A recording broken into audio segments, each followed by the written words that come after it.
जय श्री हनुमान भक्तों, क्या आप जानते हैं कि अगर आप अपने घर में पंचमुखी हनुमान जी की तस्वीर लगाते हैं तो इससे 3 गजब के फायदे होते हैं। तो चलिए जानते हैं। ये जानने से पहले चैनल को सब्सक्राइब करो और वीडियो को लाइक करो। पहला फायदा है, पंचमुखी हनुमान जी घर के चारों ओर एक अद्भुत सुरक्षा कवच बना देते हैं। इससे नकारात्मक ऊर्जा, बुरी नज़र और तंत्र मंत्र का कोई असर नहीं होता।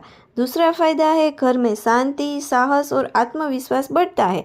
पारिवारिक झगड़े और डर खत्म हो जाते हैं। और तीसरा फायदा है, तो ये जानने से पहले आपने चैनल सब्सक्राइब नहीं किया हो तो कर दो। तीसरा फायदा है, धन और सफलता के रास्ते खुलते हैं क्योंकि हनुमान जी की पंचमुखी शक्ति संकट मोचन ऊर्जा जगाती है। बस ये ध्यान रखें, तस्वीर मुख्य द्वार या दक्षिण दिशा में लगाए और रोज एक बार ओम हनुमंते नमः का जाप करें। जय पंचमुखी हनुमान, जय बजरंगबली।